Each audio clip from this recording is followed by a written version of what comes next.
নারীর অধিকার আর স্বাধীনতা। নারীর অধিকার নিয়ে তো আমি অবশ্যই বলবো যে আমাদের নারীদের এখন আমরা সমান তালে কাজ করছি এবং আমাদের নারীর অধিকার আছে সেটা, কিন্তু আমি কখনোই বলি না যে শুধু মেয়ে আর ছেলে সেম, এটা আসলে না। এটা আমাদের বায়োলজিক্যালি ফিজিক্যালি আল্লাহ আমাদের ভাবে কিন্তু বানায়নি, কিন্তু আমরা জাস্ট চাই হচ্ছে যেটা আমরা পারি করতে পারি যেন ওটা আমাদেরকে মানে ওটা যেন বাধা না দেয়। যেমন আমরা ভালো কাজ করতে পারি, আমরা অফিসে কাজ করতে পারি, ব্যবসা করছি, নারীরা অনেক এগিয়ে গিয়েছে বাংলাদেশে, অ্যান্ড আম লাভিং ইট। তো এটাই আমরা শুধু এই অধিকারটা চাই পজিটিভলি। এবং আর স্বাধীনতা বলতে সব কিছুরই স্বাধীনতা ছেলেরা যেভাবে পাচ্ছে, আমরাও আমাদের একটা ব্যারিয়ার রেখে একটা বর্ডার মেনটেন করে, সেটা ফ্যামিলি বলেন ফ্রেন্ডস বলে, আমরাও কিন্তু সেই স্বাধীনতাটা চাই।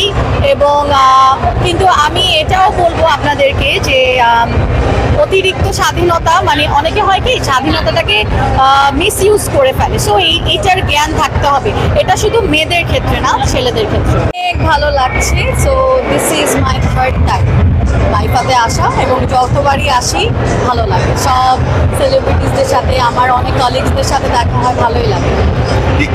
আমার পেজে গেলে বুঝতে পারবেন বর্তমানে আমি অনেক মাশাআল্লাহ আলহামদুলিল্লাহ টাচউড আমি অনেকই বিজি আমার বিভিন্ন কন্টেন্ট নিয়ে, আমার লাইভ প্রমোশন নিয়ে, ব্র্যান্ডিং নিয়ে, দেন হচ্ছে শ্যুট নিয়ে, ব্লগ বানানো নিয়ে, বিভিন্ন সালন সার্ভিস অ্যাস্থেটিক, দেন প্রচুর ইভেন্ট কভার করছি। ইভেন্ট হয় যে এক্সিবিশন হয় ঈদের জন্য, আলহামদুলিল্লাহ প্রচুর কভার, রোজার ঈদে মনে হয় প্রায় 30+ কভার করেছি ইভেন্ট লাইভ প্রমোশনের থ্রুতে। এবারও অনেক, তো অনেক ব্যস্ত। ইনফ্যাক্ট বাইফা মানে 2-3টা কাজ বাদ দিয়ে বাইফাতে আসতে হলো, কারণ লাইভ তো ছিল। হ্যাঁ, বাইফা ভালো লাগে, এটা একটা আমাদের গেট টুগেদারের মতন ভালো লাগে, সবার সাথে দেখা হয়। আমি আসলে আলহামদুলিল্লাহ অনেক ব্লেসড যে আমার সব কাজই সবাই ভালো বলে। আমার মনে হয় না আপনারা খারাপ খুব একটা পাবেন, এবং আমার আসলেও মনে পড়ছে না। বাট হ্যাঁ, যখন আমরা একটু স্টাইলিশ কাপড় পরি বা একটু আমরা ভ্যাকেশনে গেলাম, নিজেদের মতন কিছু সুন্দর ভিডিও নিজেদের জন্য করলাম, ওগুলো যদি একটু ছাড়ি, তখন মনে করেন বলবে যে তুমি তো মুসলিম দেশে আসো।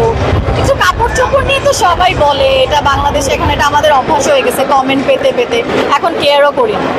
বাট আমার বলতে পারেন 80% পজিটিভ, আমার কোনো নেগেটিভিটি, আমি very wrong person to ask. আমি তো 10 বছর ধরে ম্যারিড, আর একটা মানুষের সাথেই আছি, আপনি তো দেখেছেনই অনেকবার।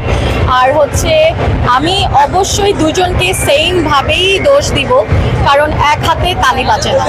ছেলেটা চেয়েছে মেয়েটা হয়ে গিয়েছে এটা কখনোই না, বা মেয়েটা ছেলেছে সেটা হয়ে গিয়েছে এটা কখনোই না। দুজনের সেম কনসেন্ট ছিল দেখেই জিনিসটা হয়েছে। সেম দুজনেরই প্রবলেম আছে, এবং এটা অবশ্যই ভালো কিছু না, এবং এটা ডেফিনেটলি আমি সাপোর্ট করি না, করবো।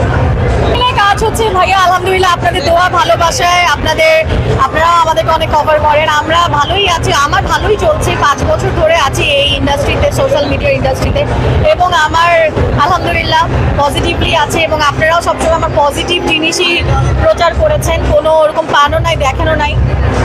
তো আমার সব ভালোই যাচ্ছে, এবং আমার জন্য দোয়া করবেন যাতে আমি আরও ভালো ভালো কাজ পাই, ভালো ব্র্যান্ডের সাথে কাজ করতে পারি, এবং সুস্থভাবে কাজ করতে পারি, কোনো অসুস্থ পরিবেশে কাজ করতে চাই।